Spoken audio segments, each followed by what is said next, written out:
Get the ultimate in body armor protection from Fortress Survival, LLC. Get this multi-cam plate carrier front and back, 2 10x12 level 3 trauma plates, 2 6x6 side plates, all level 3 NIJ lab certified. High quality performance, hardcore protection for the ultimate prepper and survivalist in your family. Hard hitting! Fortress Survival, LLC. Get all of your body armor and survivalist related supplies and gear from Fortress Survival. Click the link below right now. Hey everybody, I'm Christopher Green. You're tuning into AMTV Alternative Media Television. It is Monday, June 1st, 2015. Isn't that exciting? Secretary of State John Kerry fell off his little bicycle over the week and broke his freaking femur. I mean, this is major. I want you to imagine this. It's one of the largest bones. I think it's the largest bone in your body. He broke his femur while riding his bike. Now, of course, none of this is funny. I'm not making fun of the incident. He must have been in a lot of pain. But I'm making fun of the sport. You know, riding that little bike in little tight shorts. You know, the dweeb that makes up Secretary of State John Kerry, currently negotiating on behalf of the Obama administration this nuclear deal with Iran. Kind of makes you wonder if Iran had anything to do with it. Maybe their spies or intelligence were in on the crash of this little cute little bicycle ridden by Secretary of State. A lot of tragedies over the weekend. Beau Biden, the son of Joe Biden, died of, I believe it was brain cancer at 46 years old.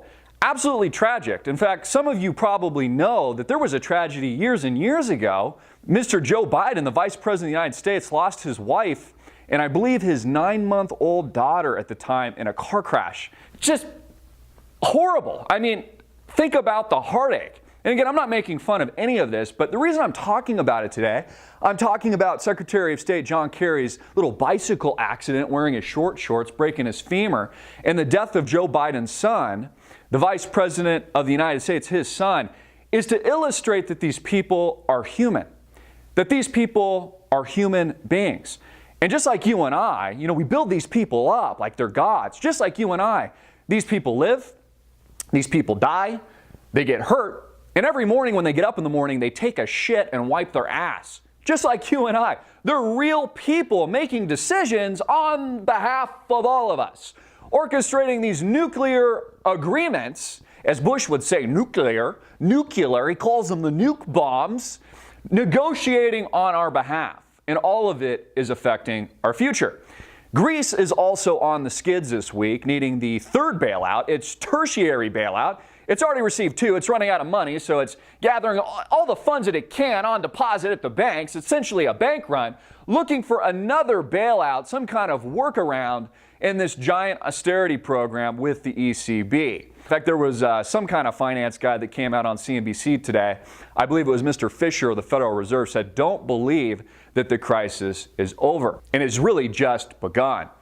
Senator Rand Paul, of course, running for president in 2016, also through a filibuster, has basically pushed and forced the expiration of this illegal spying courtesy of the Obama administration, forced the expiration through filibuster of the Patriot Act.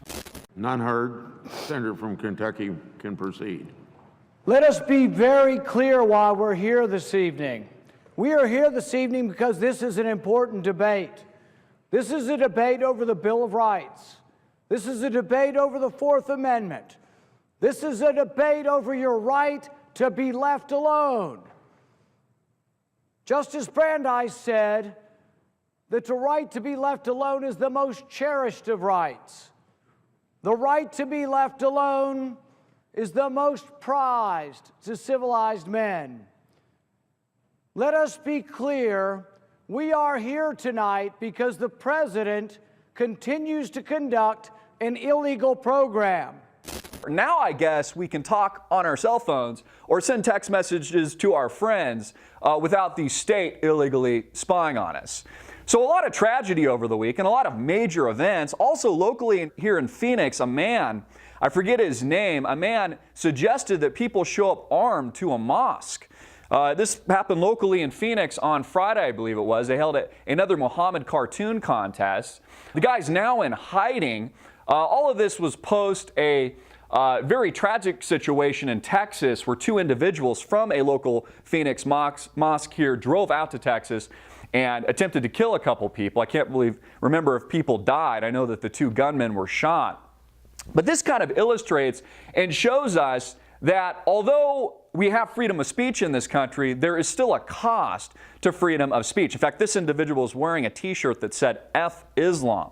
I'd actually like to hear what you guys think about that. This is his approach, and this was his form of public protest. He's now had to put his family into hiding as a result of making these comments and orchestrating this protest at a local mosque here in Phoenix. We're seeing this movement in America towards an anti-Islam message. What do you guys think about that? Is this the right approach?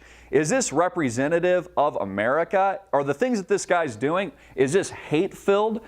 Is this hate-filled speech? So a lot of tragedy over the weekend with Beau Biden, the son of Joe Biden, the vice president, John Kerry falling off his bicycle in his little short shorts, recovery time, which they say is going to take about 6 months to heal his femur. These radical forms of protests occurring locally in Phoenix. The collapse of Greece, looking for a third bailout. Stanley Fischer of the Federal Reserve reminding us that the crisis hasn't ended. It's essentially just begun. I want to hear your thoughts. I'm Christopher Green, hard hitting it in your face as usual, and click the link below to support our sponsor.